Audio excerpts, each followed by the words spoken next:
Hello, Reds fans. Welcome to the YNWA Transfer News Channel. Don't forget to like, comment, and subscribe for your daily latest news. Alan Shearer has done a complete 180 on Alexander Isak after Liverpool news emerged. At the end of last season, Alan Shearer was certain that Alexander Isak would remain at Newcastle United.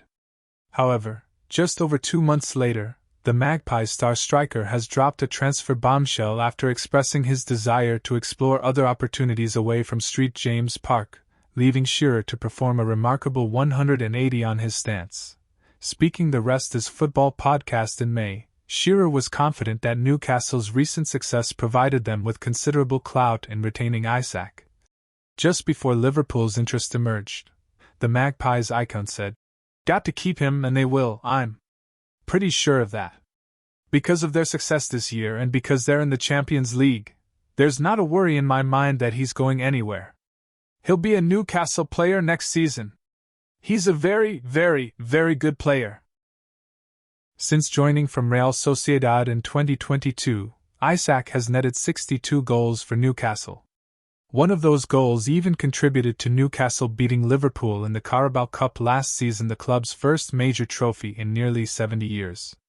Their Swedish talisman also played a crucial role in securing Champions League football as they finished fifth. All signs indicated that Isak would stand by the club as they embarked on a new era of success, supported by their affluent owners, albeit with PSR, profit and sustainability rules, looming over them. Newcastle and their supporters have been caught off guard by the unfolding saga. Not only has Isak expressed his desire to consider leaving the club, but he had also declined to participate in the club's pre-season activities before returning to training on Monday. The 25-year-old chose not to accompany Newcastle on their Far East tour, and was also sent home from a pre-season match against Celtic, with Eddie Howe stating that the player wasn't in the right frame of mind. The club cited a minor thigh injury as the reason for his absence.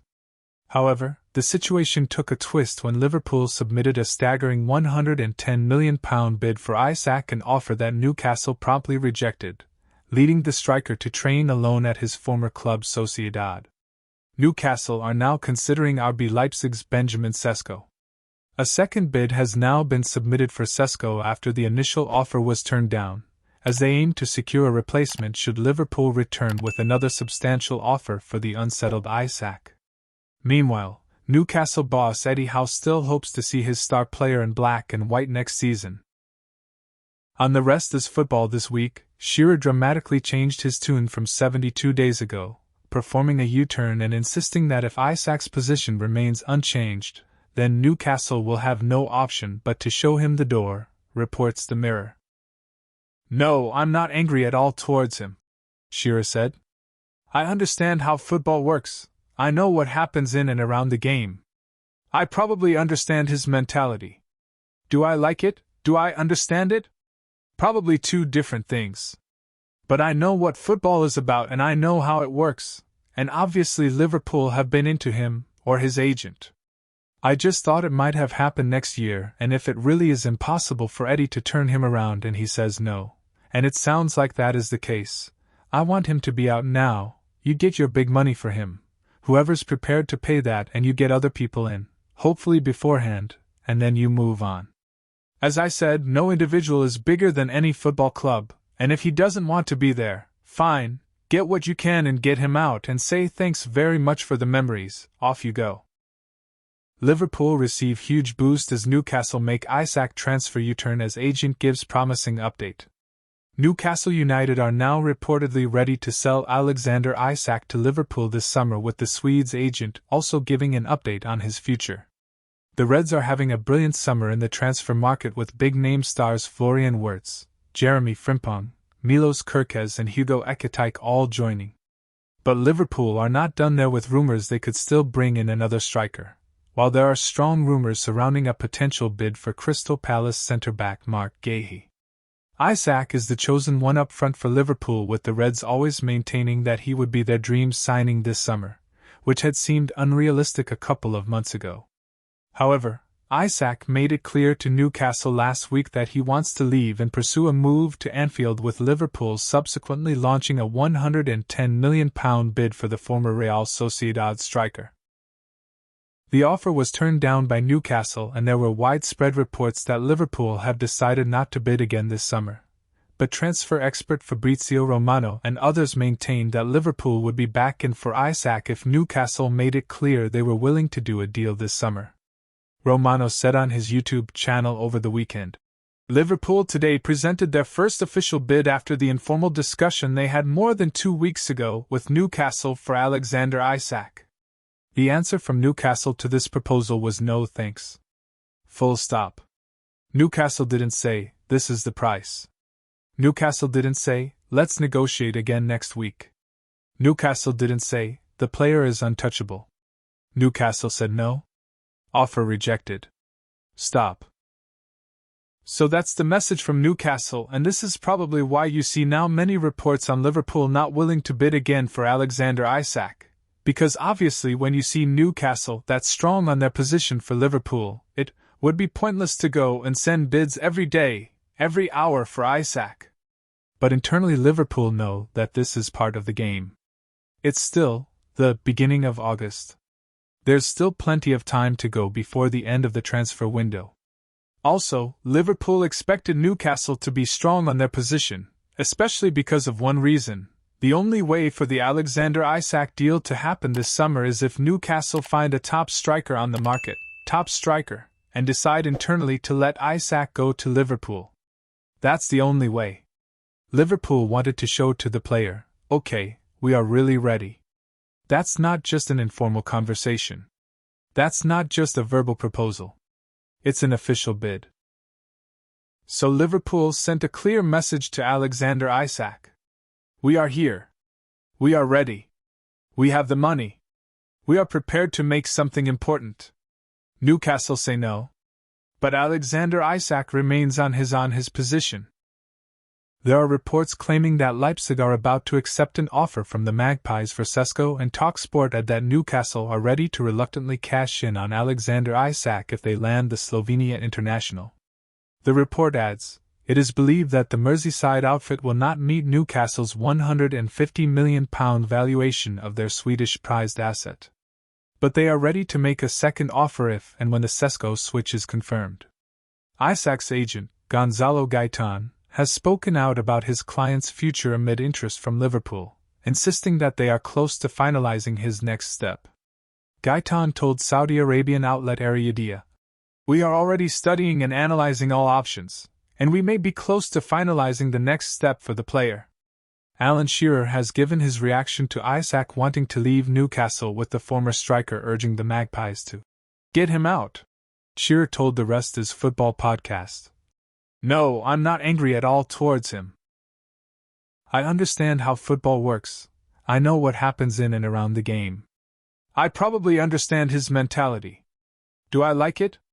Do I understand it? Probably two different things. But I know what football is about and I know how it works, and obviously Liverpool have been into him, or his agent. I just thought it might have happened next year, and if it really is impossible for Eddie to turn him around and he says no, and it sounds like that is the case, I want him to be out now. You get your big money for him, whoever's prepared to pay that, and you get other people in, hopefully beforehand, and then you move on. As I said, no individual is bigger than any football club, and if he doesn't want to be there, fine, get what you can and get him out and say thanks very much for the memories, off you go." The Athletic, Liverpool duo who are expected to leave now attracting growing interest. Two Liverpool players who are expected to leave Anfield this month are now attracting growing interest from prospective suitors. With the Reds having now played all of their pre-season fixtures before their first competitive game of 2025-26 on Sunday, the Community Shield against Crystal Palace, Arne Slot has had a good look at many of the players who are hoping to carve out a place in his thinking for the upcoming campaign. Rio Ngumaha in particular may now have played his way into genuine first-team contention, although other youngsters seem likely to depart before the transfer deadline on September 1st, either on loan or permanently. Liverpool duo attracting growing interest. In the latest transfer deal sheet for The Athletic, Greg Evans highlighted two Liverpool players who fall into the category of probable exits before the end of the summer. He wrote that James McConnell and Lucas Stevenson are expected to go out on loan for 2025-26, although the duo are attracting growing interest from clubs who are now considering a permanent move. Will McConnell and Stevenson leave Liverpool in August? Stevenson tasted regular football on loan at Barrow and Dundee United over the past couple of years, and he featured in 3 of Liverpool's pre-season games over the summer, which will no doubt have helped him to put him in the shop window for prospective suitors.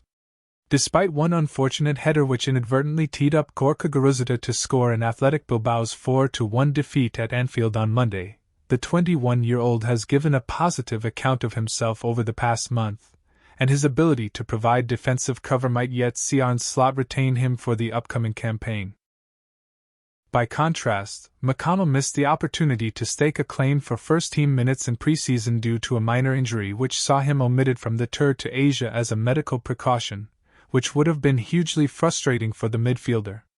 He'll be 21 in September and, given the intense competition for midfield berths in the Liverpool lineup, would realistically need to either go out on loan or leave permanently if he's to play much in the 2025-26 campaign. Tyler Morton is set to depart on a £15 million transfer for Lyon, and others are likely to follow him out the door at Anfield during August. It's quite plausible that Stevenson and McConnell could be among those, with the LFC hierarchy having some crucial decisions to make in the next 4 weeks. Liverpool's preseason backline reflects deeper structural questions. Improvisation meets reality. Liverpool's centre-back situation, once a source of reliability, now feels more like a sketch. What both of today's team sheets tell us, if we didn't already know, is that centre-half is an area where Liverpool are looking a bit thin, said Sky Sports' Vinny O'Connor. This was no subtle hint. With Virgil van Dijk ill, Joe Gomez unavailable and Jarell Quansah sold, the reshuffle bordered on satire. Andy Robertson, repurposed at centre-back in the first match. Wataru Endo, the holding midfielder, drafted in next to Ibrahima Konate for the second. Contract countdown begins. Konate, for all his quality, is now within the final year of his deal. Also worth remembering that Konate is now into the final year of his contract, O'Connor added. The silence around a renewal feels more pressing with each passing fixture. EPL Index Analysis.